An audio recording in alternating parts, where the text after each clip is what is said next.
Hey kawan-kawan, kalau anda nak cari rumah yang ada 4 bilik air, freehold lagi dan saiz nak besar, kita ada 3060, saiz 2009 square feet. Ini adalah garden home lah. Okey, dia sama macam terrace house tapi dia tepi ada sebelah kaki.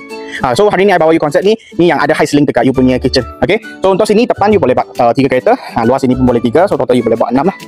Okey. So kita masuk, kita tengok dia punya pintu besar. Ini yang tempat foyer dia. Ini memang satu tempat foyer lah. Kalau katakan anda dapatkan shoe cabinet dekat sini pun boleh. Okey. Masuk sini dia punya living hall. Tadi tepi lah yang 10 feet. Tapi dia sudah letak tiles lah. So ini sebelum kaki dekat tepi sini. Ini akan connect dengan you punya dry kitchen. Ini yang dry kitchen. Yang saya cakap dia ada high ceiling. Tapi kalau you sini you tak nak buatkan dry kitchen, you nak move you punya dining dekat sini pun boleh juga. So dia akan nampak macam seronok lah sebab dia tinggi. Okay, so sini original dia dining area lah.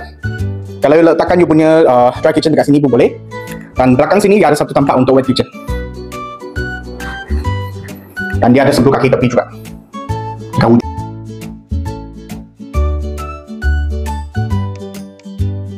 Sebab dia memang dia saiz besar untuk yang saiz 30x60. Okay. Bawah dia ada satu bilik. So standard memang boleh muat lah.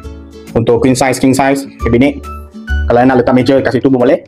Kurang satu cabinet kat tepi tu. Pasal sini pantas yang share untuk yang bawah. So memang kalau you duduk sini memang last lah. Memang nampak seronok sebab dia ada high ceiling dekat tepi sana. Okay, kita tengok dekat tingkat atas, tingkat 1.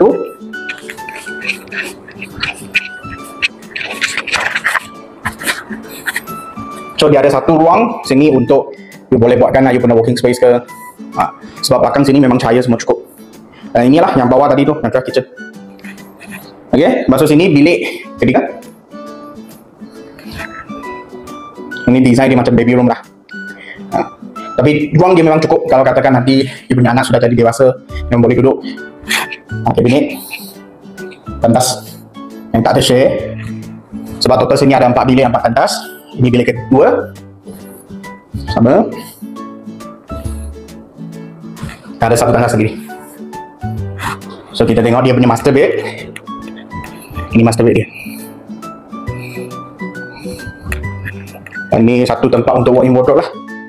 Tapi walk-in wardrobe ni dia kecil sikit compare yang hari tu saya tunjuk. Tapi tandas dia lost lah. Untuk ni dia ada satu kebaikan lagi. Dia ada balcony depan. Tapi tak besar macam ni lah sebab sekarang kita fasa baru. So kalau anda ada minat nak cari rumah yang 4 bilik air dan ada satu high ceiling macam ni dengan saiz 30x60 freehold lagi, you boleh tengok projek ni. Kalau anda ada minat, kirim sekarang dan kita jumpa dekat show house.